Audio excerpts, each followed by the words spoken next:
From LinkedIn News, I'm Leah Smart, host of Everyday Better, an award-winning podcast dedicated to personal development. Join me every week for captivating stories and research to find more fulfillment in your work and personal life. Listen to Everyday Better on the LinkedIn Podcast Network, Apple Podcasts, or wherever you get your podcasts. From LinkedIn News, I'm Jessie Hempel, host of the Hello Monday podcast. Start your week with the Hello Monday podcast. We'll navigate career pivots. We'll learn where happiness fits in. Listen to Hello Monday with me, Jessie Hempel, on the LinkedIn Podcast Network or wherever you get your podcasts. Hello, my friends, and welcome to another exciting episode of Negotiate Anything. Negotiate Anything is produced by the American Negotiation Institute, and with over 3 million downloads and listeners in over 180 countries, listeners just like you have made this the #1 negotiation podcast in the world. I'm Kwame Christian, and I'm the director of the American Negotiation Institute. We're growing, and I want to introduce you to our new team members and new trainers. This will help to give you new, diverse perspectives on negotiation and conflict resolution. That's why I'm excited to let you know that Shane Martin, our head of sales and partnerships, is going to serve as co-host of the show from time to time. We are passionate about providing you with the best content that will help to make your difficult conversations easier, both at work and at home. Lastly, before we get into the episode, I want to remind you that our team conducts negotiation and conflict resolution trainings in the United States and abroad. Our trainings will give you the practical skills you need to resolve conflict, negotiate, lead, and persuade with confidence. Click the link in the description below to learn how we can help to make your difficult conversations easier. And now, let's get to the show. Welcome to the Negotiate Anything podcast. Your co-host Shane Ray Martin is with you today, and today is a very, very special episode because we have Austin Rutherford with us. Austin has built a multi-million dollar empire in real estate, has hundreds of thousands of followers on Instagram, but more importantly, has a heart to serve and give back to people who are negotiating. So if you're negotiating either a complicated deal or a simple deal, whether it's real estate or at work, you're going to want to tune in today. So without further ado, Austin, welcome to the show and tell us a little bit about your experience in negotiations. Yeah, no, I appreciate you having me on, Shane. Just kind of quick background, got started in real estate about 7.5 years ago. Started out buying a rental property, flipped my first house a year and a half after that. Since then, I've done over probably 300 deals now, own almost 100 rental properties, and still buying here today. So loving the real estate game, and then, social media influencer, quote unquote, as well. But, as far as like negotiations go, every single thing in life is a negotiation. That's what a lot of people don't understand. If you're negotiating food, or you're negotiating deals, or you're negotiating relationships, or you're negotiating with your kids, or whatever it is, like everything is negotiation. So it's a very, viable subject to be talking about. I'm an open book, so we can dive into whatever you want to talk about. Yeah, absolutely. I love it. And I know that you, growing up, had big dreams, big ambitions to play in the NBA and be on the big stage playing ball. And since everything in life, like you said, is a negotiation, I feel like one thing that isn't touched on very much is the mental aspect of negotiation and how to elevate yourself that much in basketball and have ambitions to do that. You have to be constantly negotiating with yourself of how hard can I push my body? How far do I want to go? And I think the same thing is in negotiations too. And so if everything in life is a negotiation, what are some of the most common negotiations that you find yourself in today? For sure. I think taking it back to basketball, just to kind of give a perspective on it. Again, everything is a negotiation. And a lot of people, when they try to do something or when they start something, they're already negotiating what they're willing to do to make that happen. So in basketball, like how much work am I willing to put in? How many, laps am I willing to run? How many shots am I willing to put up to become, a professional athlete? And my answer was always as many as it takes. I remember a conversation with my parents, like I was doing like box jumps. I was trying to dunk. I never really got around to doing it, but I was trying to work on my bunnies. And my parents were like, Austin, like you're going to blow your knees out. Like you got to slow down. I was like, I don't need my knees if I don't go to the league. So like I was in no matter what it took. And a lot of people negotiate what that is. And sooner or later, you're going to break. If you have an option to negotiate, You're going to give in at some point. At some point, it's going to get too hard. You're going to go through an injury. You're going to lose 100 deals in a row. You're going to have the biggest deal of a lifetime fall out on you, whatever it is. And you're going to give in if you're willing to negotiate. So the biggest thing that I say is like, there is no negotiation. Like as far like you just got to be all in and be ready to do whatever it is. Like if I got to get up at 4 a.m., I'm there. If I got to stay up to 2 a.m., I'm there. If I got to work 20 hours a day, I'm in. But a lot of people negotiate that and they never actually get to where they want to go because they're not willing to put the work in the first place. Right. It sounds like in order to be successful in negotiations, you're saying that you have to be willing to get out of your comfort zone. For sure. 100%. 100%. And it's uncomfortable at times. Like having, like in real estate specifically, when I first started real estate, I would give an offer to a seller. Their house would be worth like 300 grand and it needed work. So it wasn't worth 300 grand today. But I would have to be comfortable giving them an offer of like $150,000. Right. And it's very like nerve wracking to say that to somebody. And if you come off nervous yourself when you make an offer like that, like they're obviously not going to take it. But if you come off confidently, it's going to be like, oh, well, maybe it is worth that. You know what I mean? So 100%, you got to have confidence with doing things. And the only reason you normally don't have confidence is because you're uncomfortable in that position in the first place. So literally, like a part of my affirmations and everything, like I look myself in the mirror every single day and I say my affirmations. One of the things when I started when I was young, I was very, very nervous to walk into rooms where I didn't know people. Like face would go red, I would walk in and then I would walk out. So one of my daily affirmations was, I know when I bring value in any room and I carry my shoulders high when I walk in the door. So I said that to myself a million times. So when I walk into rooms now, I know I have confidence and I know I bring value. So 100%, you got to get comfortable in the uncomfortable. 100%. Yeah. You want to feel more confident. It's almost like in a way in these negotiations, you want to speak what you want into existence. And that sounds kind of like fluffy. So to the people who are saying like, well, I do my affirmations and I do believe in myself. But still, like I go into that room to negotiate and I'm feeling like nervous. Like what advice do you have for someone who's like, we've all been there where we're making maybe an ask that feels uncomfortable. Like what advice do you have for someone who's like nervous going into a negotiation or difficult conversation? Yeah, I think it goes to lack of preparation or lack of knowledge. When I go in, so when early on, when I would go to negotiate houses, I would know down to the penny what I could pay for a house before I ever went to the house. So before going, I would run all my comps. I'd know exactly what the property's worth because I'd look at every other house in the neighborhood.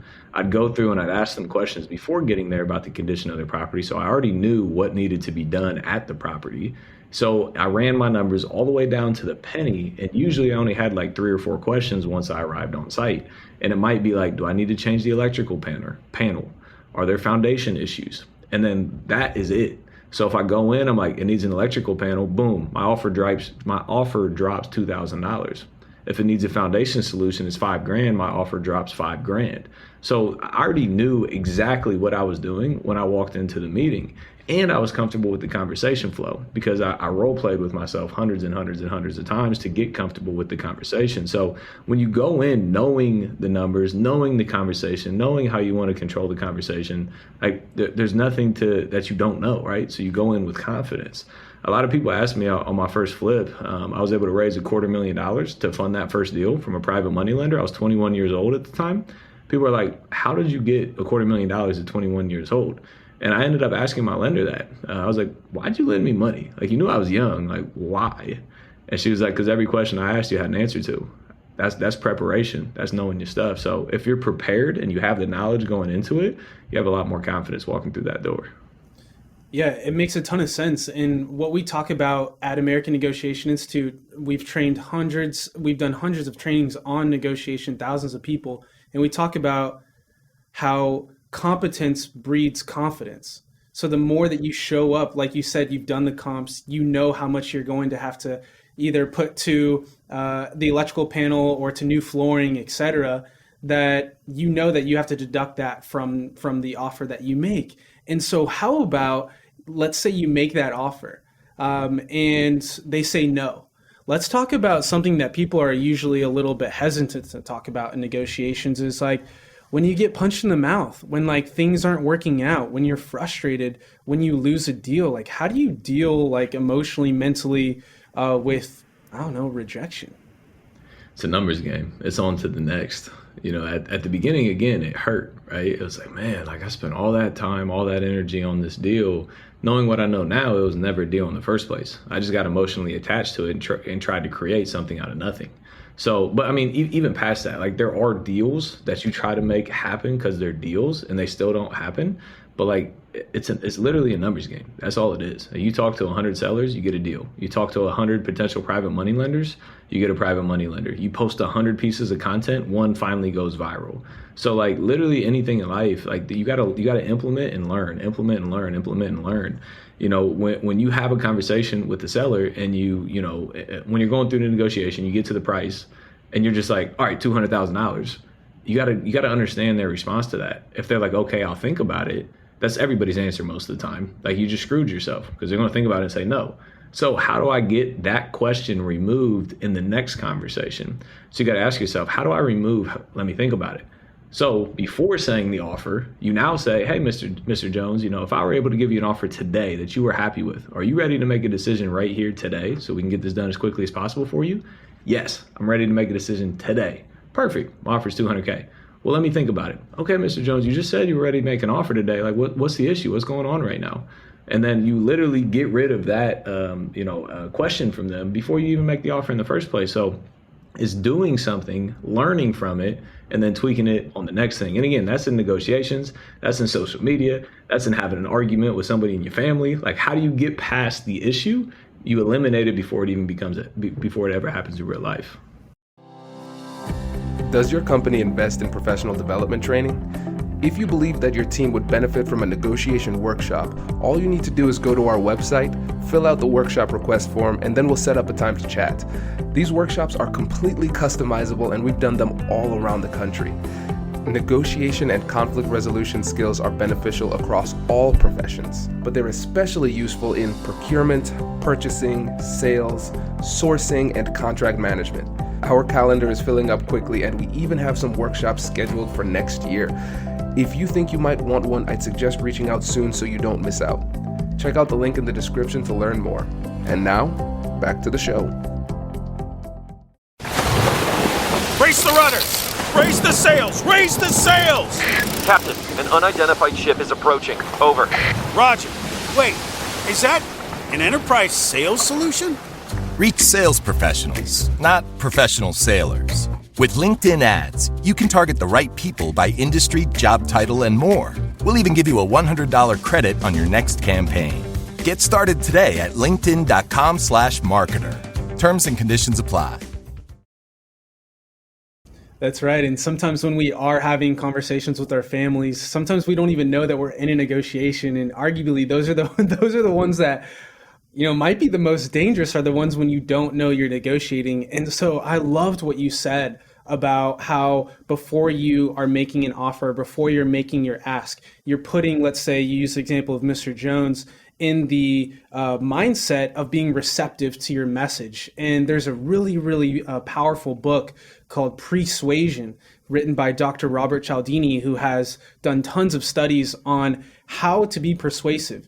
And one of the things that essentially the main theme of the book is like, the most important thing to do is to set yourself up for a win. So it's to put people in a framework or in a mindset to be receptive to your message. And so you're saying, hypothetically, like, if we were to reach an agreement today, would you be able to move forward? And they say yes or no. And I love that too. The second piece is why I love that is because that gives you the opportunity to bring up objections before they're actually objections. And that is what great negotiators do, is they unearth the truth before they actually make their ask. And that's really hard to do, but the only way to do it is through asking questions. And so what are some questions in negotiations that you've been in that you've found to be like the most powerful and the most relevant to your day to day?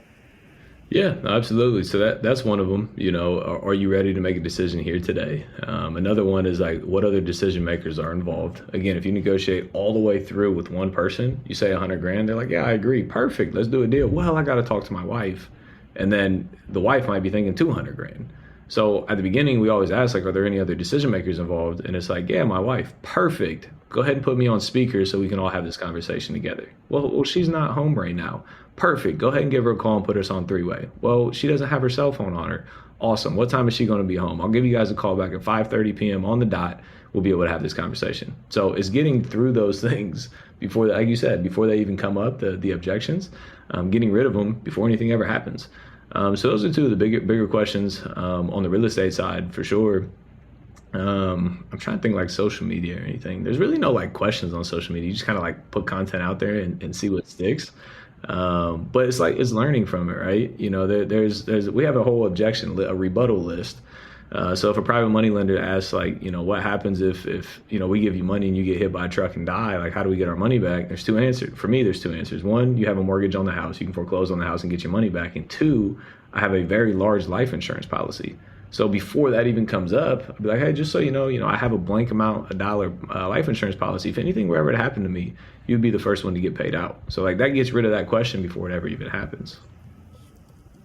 It's so interesting. And I like that, like, direct and like, essentially you're being very forward. You're being very honest. Like, hey, are you able to make a decision? And sometimes I've found in negotiations, I feel, especially when I first started negotiating, I felt a little awkward asking, hey, can you decide on this, or can you pull the trigger? Or, you know, if you're negotiating your salary, are you able to sign this, or are you able to move forward with my salary? So what I recommend trying, or one thing to consider, is to just call that out. And you can call it, what we call it is a humble disclaimer. So you just say like, hey, Austin, you know, I feel like a little bit awkward asking this, but like, are you potentially planning to make a decision and sign this contract by the end of the month? Because, you know, I don't want to, you know, be a classic salesperson pushing you faster, you know, than you want to move. Something like that, where you can just say the truth. And I think people, you'll see their faces kind of like, oh, this is a human that I'm negotiating with, and not like not a robot or anything like that. And so one of the things that I've heard you talk about is how important it is, like you said, it's a numbers game. When you are negotiating, I've heard you talk about how important it is to create options in negotiations and be flexible. Like either maybe you're flipping a property or you're doing the Burr method, right? So for someone struggling to create options with whatever they're negotiating with, like what would be like the first thing you would recommend that they do to create options for themselves, and why should they do that? Yeah, I think it goes back to like knowledge and research, right? So when I got into the real estate business, it was flipping houses. Like I wanted to buy your house to flip it, and that was it. And what I learned is that there's other strategies like subject twos, like creative financing. So when you go into talk with a seller to make an offer on a house, you offer $150,000 cash, or you offer $180,000 seller financed. So you're creating options for that person. Both of them are beneficial to you. You don't care which way it goes because they're both profitable. But if they're stuck on a number, the $180,000, you find a way to get them to $180,000. Like we've done deals before where we buy, and I don't remember the exact numbers, but let's say a seller wanted $200,000. We would offer $180,000, and we would let them be the private money lender on the deal, which they would then get paid $18,000 in interest, which would get them their $198,000, $200,000 that they were looking for in the first place, which we would have paid to them or somebody else. So it's how do you think outside of the box and create solutions to bring a deal together, right? Most people are like, here's the offer, yes or no. Here's the offer, yes or no. The problem with that is like it doesn't work for everybody. But if you're able to create other solutions, bring other opportunities in, a lot of times you can get what you want and they can get what they want. You just might have to, move a couple pieces on the chessboard around. So creativity, comes in play, and then knowledge comes in play. So where you can pull those other things in from. Absolutely. Yeah. That's so interesting. And I think what you're saying is like, it doesn't have to be one way. Like you can negotiations are like clay, like you can mold them and make things fit. And along with following Austin on Instagram, another great person, you said creative financing, Pace Morby, a guy in Arizona, puts out awesome content on creative financing for anyone in real estate. That's super interesting. But I think that's kind of along the lines of what you're talking about, is like, just because someone says no the first time doesn't mean that it's a no forever. And like you said, it's that mindset that you're talking about. And so, yeah, I think that's really, really powerful of what you're saying. And when you have options, you probably feel more confident too, right? Yeah. 100%. I mean, it's like, so going back to like rejection, right? You're going to get rejected 100 times. What if you can save 3 of those deals instead of 1 of those deals? So it just creates more opportunity for everybody involved when you're able to get creative and offer multiple different options. Absolutely, absolutely. And one other thing that I was thinking about for people negotiating is we recently had a poll go out for with thousands of people, and we asked, what is the single greatest negotiation skill? And we were really surprised by the answer. So I want to ask you, what you've done a lot of deals, you're doing a lot of deals right now. What do you think is the single greatest negotiation skill? I think it's something we haven't even touched on yet, and it's simply rapport. People do business with people that they like. So like I know for a fact I've bought in houses for $50,000 less than the other offer because the people like me. I sat at the table across from them for 2 hours and talked about their family and how they want to move to wherever they want to move to. So I think rapport is very underplayed. It's just simple conversation. It's just this, like it's just talking to people, understanding, listening. A lot of people don't want to listen; they just want to talk. So I think rapport can make or break deals 100%. Was that the answer? Yeah, no, that's no, that's a really powerful answer. So there were tons of great answers, and I love that. Let's dive into that. One of the top answers was self-control. Which is odd, that is connected to rapport building. Obviously, when you're building rapport, you have to be in control of your own emotions and things like that. But that's another, we could do a whole nother podcast on that. But the rapport building piece, sometimes, obviously that's like the glue, I feel like, for the deal. Like that's what like brings it together. It makes it stick together. And how about like in situations, I imagine you've been in situations where like you've been building rapport with someone and you can kind of tell that, they're over it, or they're just like, all right, this is enough rapport. Like what are signs that you're looking for that are like, all right, let's talk business? Yeah, I mean, there's different personalities out there, right? So I always go to rapport. But if you get on the call with an A-type driven individual, you're like, hey man, like how's your day going? And they're like, good. You're like, okay, you got any plans for the weekend? No. Right there, they're not a rapport type of person. So like you can get straight to it. But if you're like, hey, how's your day going? And she's like, well, I woke up this morning and, I went to the doctor and I went to go see my daughter. Like that's a rapport type individual. So I will go rapport as long as I need to. I've been on the phone for hours and hours and hours, never even asked a question about the house, and just built rapport the entire time. So it depends on the type of individual that you're talking to.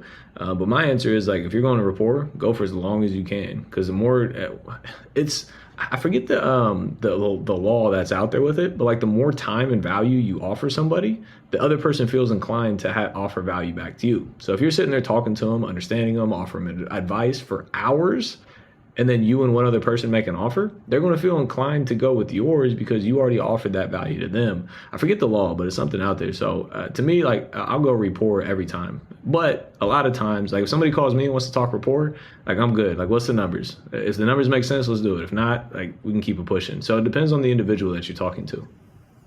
Absolutely. Yeah, it does depend on the person. And I think the more conversations you have over the years, the more negotiations that you're in, I think that you'll sense, all right, not a lot of rapport needs to be spent here, or, hey, this person, it's really important that they feel a connection. And for those people who do want a connection, one of the things that we've all found here at A&I to be very powerful is the strongest rapport building technique you can do, or when the rapport is the strongest, is when you find an uncommon commonality with the person you're negotiating with. So when you find something similar that, not a lot of other people have in common. And so if both you and I wanted to go to the NBA, for example, that would be like an uncommon commonality. But the thing is, you would never get there, Austin, unless, like you said today, unless you ask questions and are interested. And so it's like constantly using discernment to walk that line of like, all right, like, hey, let's talk a little bit, and then like, let's dive in. Because what I've seen is these executives, the higher up we go, VPs and above, a lot of times they will be less interested in rapport at first. But once you build value and teach them something that they don't know, or help them solve a problem that they didn't know they had, Then like in the following negotiation or conversation, then they're a little bit more interested in like hearing, about things that are going on outside of work. But again, it just depends on the person, and that could be something that people experiment with when they're building rapport. And so that is a huge piece of negotiations, the foundation. Is there anything else you want to add to rapport building, or any questions that you like, any secret sauce to rapport building you want to have on before we move on or wrap up? I think it's just listening, right? Like a lot of people might listen, but they don't really listen. So when you're negotiating with somebody, like if somebody says like, I want to sell my house because I want to move. And then later on in the conversation, they're like, well, my daughter just had a baby, so it's my grandbaby. And then two completely different conversations. You got to be like, okay, like, oh, you want to move to go be with your grandchild. That's the real reason that you want to move. So when you're able to listen to those things later on in the actual negotiation, when you're talking about numbers, you can be like, man, Miss Jones, how would it feel if you could sell this house by Friday and we could hire a moving company for you and have you with your daughter and your grandbaby within the next 7 days? How would that make you feel? Well, man, that'd be amazing. And she never even said that was where she was moving in the first place. So if you listen and truly listen, you can go a lot farther. A lot of people are just super surface level. Take it a layer deeper, and you'll end up listening and learning a lot more to be able to use later on in conversations. Yeah, it's almost like it sounds like you're like connecting dots. So you're remembering what they said earlier and then looping it back into something that they've mentioned later on. For sure, 100%. Man, that's powerful. That's really, really powerful. All right, so single grace negotiation skill, rapport building. We just did a deep dive into rapport building and why that matters. That's really, really good stuff. I'm glad that was your answer. And another thing that came to my mind is, now that you've negotiated for years at this point, you've negotiated with all different types of people. And everyone listening does the same. Everyone's negotiating with different types of people.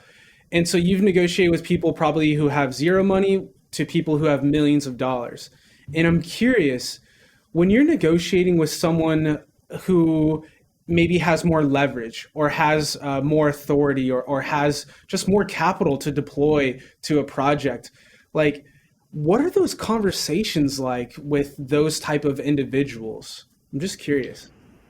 Yeah, for sure. I mean, it's very numbers driven, right? And if you have rapport, they want to help you more than money most of the time.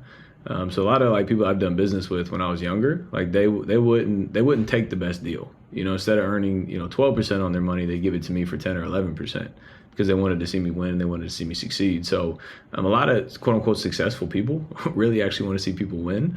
But then once you if you're on like kind of equal playing fields, it's all numbers. It's numbers and value. Like, yo, can you do 100K? No. All right, cool. Let's keep it pushing. Or can you do 100K and do this thing over here to make up for it? Can you? Yes. Boom. All right, let's do the deal. Send me the documents. Like some of the easiest deals I've done has been through text message. It's like, yep, 100K. Nope. All right, cool. Send it. I'll close on Tuesday. Like we got a deal yesterday. We're closing on Wednesday.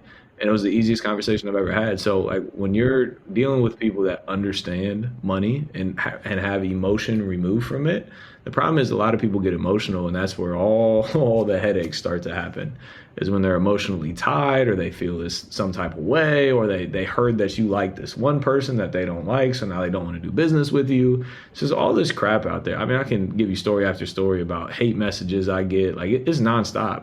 But like when you're arguing with illogical people, you can never win. But when you're arguing or negotiating with logical individuals, it's very simple and straightforward. So it's really like the negotiation is way shorter. It's can you do it or not, and keep it pushing. Right, which is why it's probably so important to come prepared and do the preparation like you'd mentioned earlier. Know what you know, like come with solutions and know the numbers, which is so key. So amazing insights and just an incredible conversation, Austin. And you've had a lot of success. You're financially free, and one question we always like to ask is, how much of what your team, how much of what you've accomplished would you attribute to luck or hard work? Yeah, so there's a saying out there by Gary Vee, and I'm not going to throw out all the F-bombs that he did, but somebody's like, man, you got real lucky. And he's like, yeah, I got real lucky working till 4 a.m. in the morning for 3 effing years straight, or like 20 effing years straight, and risking it and putting all my money on the line and reinvesting in marketing and blah, blah, blah, blah, blah. He's like, I got real effing lucky. And like, to me, like, don't get me wrong, there's a little bit of luck that comes into play, right? You know, you happen to walk down the street and, you know, bump shoulders on accident into a billionaire that you just have a good conversation with. Like, there's a little bit of luck with that. But on the flip side, you were the one that actually put yourself in that situation. There's been many, many times where I did not want to go to meetings, where I did not want to go to events, where I did not want to pick up the phone and call people, but hard work, I did it.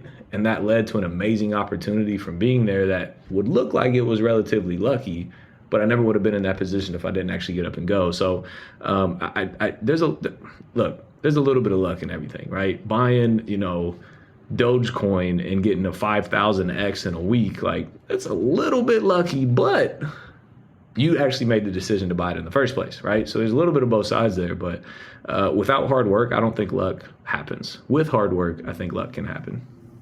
100%. Put yourself in the best position for success for what you want to achieve. So, Austin, appreciate you sharing that. And you have a great book that's coming out called Get Free Houses, and also you have a coaching program.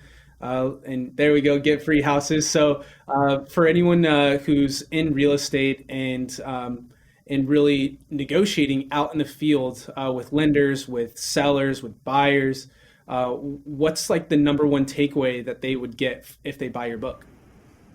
Yeah, so book's coming out here in a couple weeks. Final release date hasn't been released, but if you follow me on Instagram at Austin Rutherford Official, you'll see the updates and everything.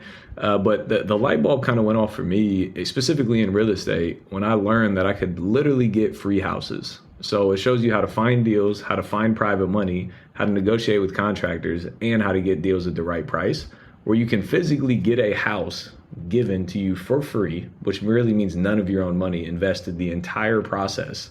And then you still own the asset, and then you make cash flow every month thereafter for the rest of your life and your kids' life and your kids' life. So I was like, I can get free houses? Like, how many times can we do that? So on the negotiation side, it teaches you step by step that entire process and how to do it. All right. If you want a free house, you have to get the book. I love it. All right, awesome. Well, appreciate you coming on the show, and everyone for tuning in. Thank you for listening. And make sure to follow Austin at Austin Rutherford Official on Instagram and buy his book, Get Free Houses. Thanks, Austin. Appreciate it, brother. Congratulations! You've just joined an elite club. By listening to a full episode, you're now officially on the Negotiate Anything team. So welcome aboard. What most team members do is they subscribe to the podcast because that allows them to automatically get the latest episodes of the show. The best things in life lie on the other side of difficult conversations.